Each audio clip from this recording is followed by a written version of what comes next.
Hello everybody and welcome to part 1 of my 3-part Warhammer 40k... Fuck, what's it called?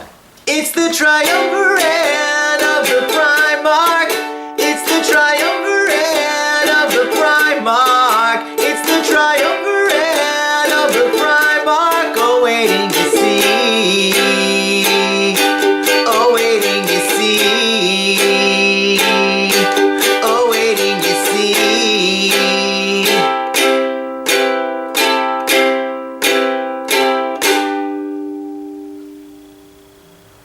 Hello everybody and welcome to part 1 of my 3-part video series of Warhammer 40k's Triumvirate of a Primarch. My name is Jack, and in 2017, Games Workshop released this very special box set entitled The Triumvirate of the Primarch, and it includes 3 very special characters to the Warhammer 40k universe, and until this time, they were exclusive to this box set. I am going to have a video that puts a spotlight on each one of these individual characters and just what they mean. One by one, I'm going to assemble, paint, and display them for you and tell you a little bit about each one.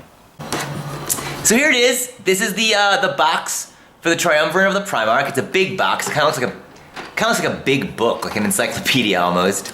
On the back, it gives you all the painting colors that you can use, or the ones that you should use, the recommended ones. Of course, you can use whatever you want, but that's what they recommend. And you know, as I feel like Citadel does know best when it comes to that sort of thing. But again, it's up to you. You can paint them whatever you want. It's your hobby, and you know you can do whatever you want.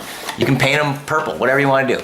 Here is the box. It's a box within a box. So this is just sort of like a shell. And then you get this box within a box, and this thing is really cool. This has, I don't know if you can kind of see the really awesome detailed design on that.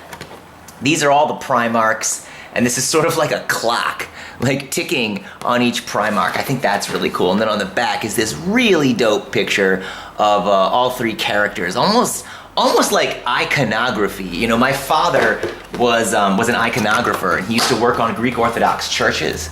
And so I grew up looking at icons and holy pieces, holy works of art. And this kind of reminds me of that in kind of a weird way. I mean, it almost feels churchy when you look at something like this. It kind of feels like church.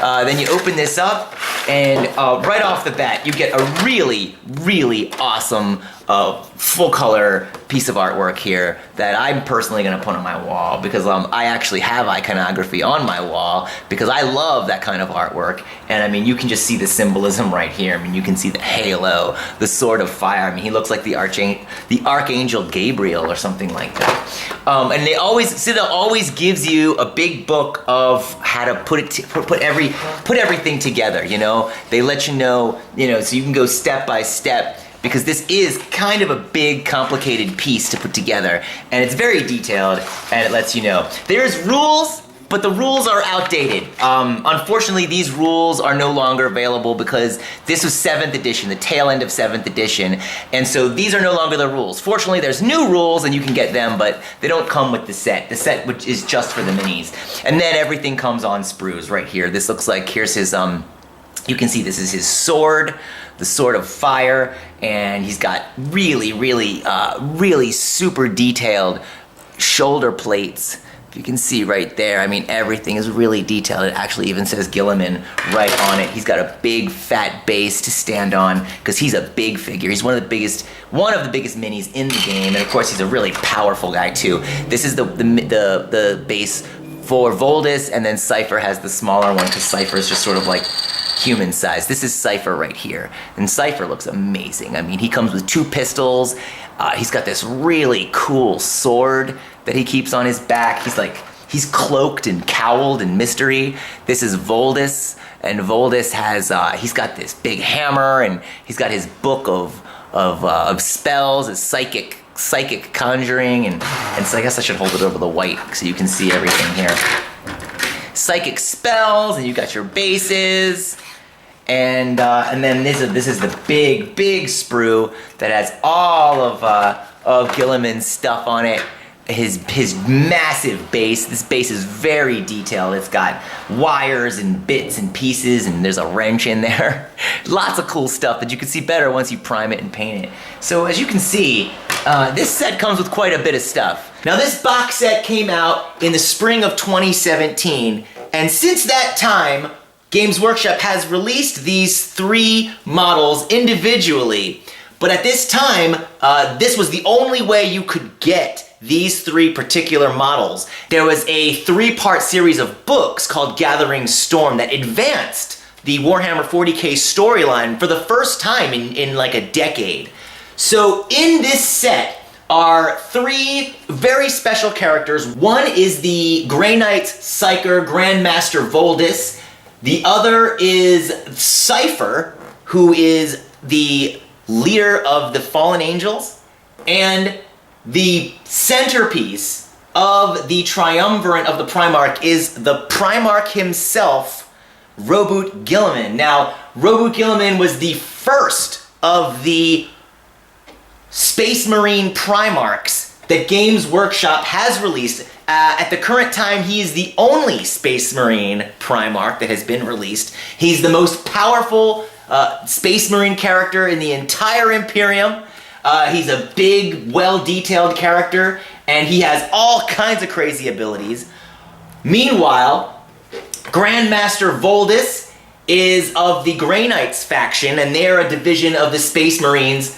They are a legion of Space Marines that specializes in psychic abilities. They're very, very cool. On this first video of the series, I'm going to highlight Cypher.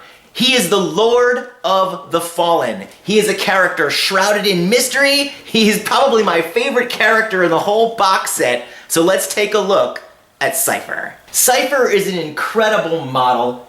He features 2 pistols. One is like an ancient bolt pistol. The other is a crazy fusion pistol.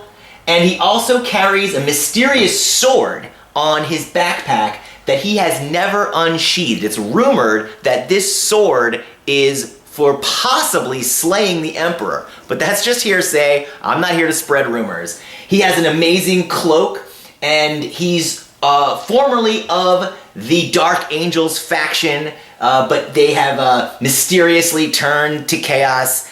They were stuck in the warp for hundreds and hundreds, possibly thousands of years, and they came out not quite normal. So Cypher is the lord of his own unit of Space Marines. They are called the Fallen Angels. They are as mysterious as they are cool.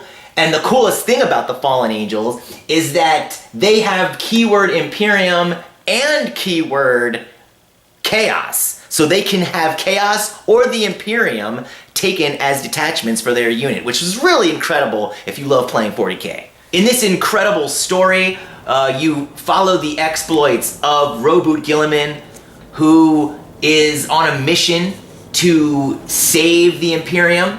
He is imprisoned. He needs the help of Cypher and Grandmaster Voldus to be freed from his jail cell. Cypher agrees to help Guilliman. He helps spring Guilliman from his prison in exchange for Guilliman leading him to the Emperor. Now Guilliman, in a very unhero-like fashion, agrees to do this, but then completely goes back on his word. So who's really the bad guy here, Guilliman or Cypher? It's up to you, 40k fans. But some say that the Fallen Angels are not the heretics that people say they are. I hope you guys enjoyed this part 1 of my 3-part series of the Triumvirate of the Primarch. Stay tuned as I assemble Grandmaster Voldus next and show you what he looks like when he's finished and painted, and we'll display him for you. And join us next time on Triumvirate of the Primarch.